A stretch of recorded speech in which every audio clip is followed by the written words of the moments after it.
Across the world, tens of millions of children are missing out on an education, but there is hope. Enrollment worldwide is increasing, and now there's a new tool that's bringing education straight into the hands of children.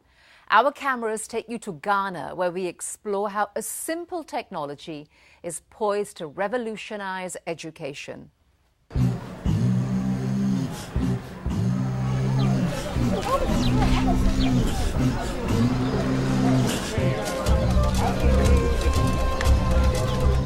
It's market day in this small Ghanaian village.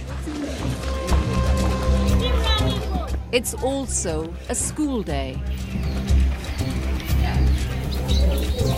Living here is 14-year-old Gideon, a boy determined to do something exceptional with his life. And he believes education is the key to getting him there. But for him and so many others in Ghana, school is often a distant dream. Gideon begins his day caring for his 7 brothers and sisters. And then it's off to work at the market, helping his parents who themselves have 5 jobs just to get by. At 14, Gideon has already worked more than half his life. I was 6 years old when I started working with my parents. Gideon rises 3 hours before the sun, cooking kenkey, a dish made from corn his family grows. It's both their daily meal and livelihood, selling it at a local market. I work 7 hours in a day.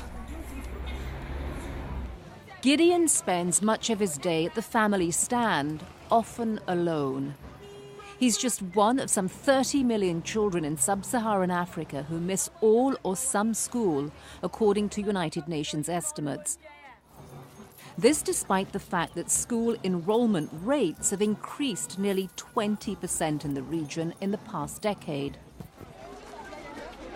As soon as Gideon finishes at the stand, he races to school hoping to catch whatever classes remain. But for him and many others, it's not just about having time to attend school, it's about having the resources. Education here often comes at a cost. Although the government funds most public schools and tries to provide enough supplies, many students must pay for their lunches, their uniforms, even their books.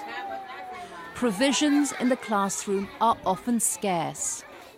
If you don't have the book, join your friend who has one. Is that right? Yes, sir. Printing options are limited in the country. Shipping costs are extremely expensive. And many of Ghana's roads are so bad that trucks carrying the books frequently break down. 2 or 3 students often have to share one book. Most classrooms have only half the texts they need. There is a town library, but most days it's locked. The shelves are almost entirely bare, except for the occasional donated book, many of which are more than half a century old and often cover subjects irrelevant here, like the history of the United States, written in Spanish. Despite all of this, Gideon says he won't stop dreaming of his future. Then I would like to be a teacher because it's someone who will help me. If I stop schooling, I don't know what will happen to my life.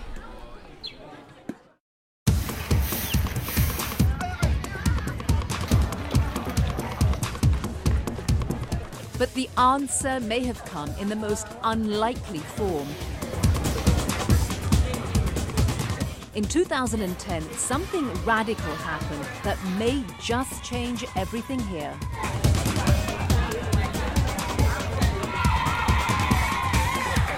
How many books do you hold in your hand? 6. Can you hold 4,000 books in your hand? Go. With this, now you catch. have malaria. This is called an or electronic reader, and many believe this modern technology has the potential to revolutionize education, not just here, but in other remote areas across the globe. Rumor, all of you. Rumor. Again. Rumor. Again. Rumor. There's 1 billion children in the world currently, in the developing world, that don't have an effective education system. Colin McKelvey is co-founder of WorldReader, a non-profit that hopes to transform education with e-readers and e-books. There is an enormous amount at stake here. The e-reader, and more importantly, the communications with the e-reader using the telecommunication technology, is just such a potent solution to this challenge. Students now have the ability to hold the power of education in the palm of their hands. Utilizing Africa's rapidly growing communication technology, Africa is the second largest mobile market in the world. E-books can now be downloaded in just 60 seconds through extensive existing cell phone networks, eliminating the need for Wi-Fi or internet access. Needing little electricity, the e-readers are charged at school, each charge lasting some 10 days. Many book publishers are asked permission to distribute their e-books to students free of charge. While students devour the content in school and at home, some gain more than just an education. Many, like high school senior Rita, find inspiration. I would like to be a leader one day, and I'm going to help my people. I would like to be a barrister. I think I have to read a lot to know about things and people, so that in future I will be able to judge people's cases in a good way, so that people won't suffer. Costing some $80 US, the e-reader comes with access to tens of thousands of digital books.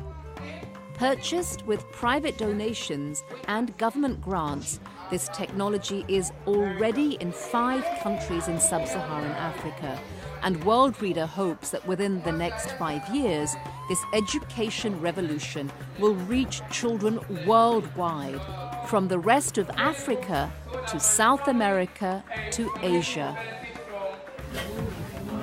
Rita and Gideon both believe this technology has the potential to change their lives, ultimately helping them achieve their dreams that lie waiting to be discovered between the lines of a good book.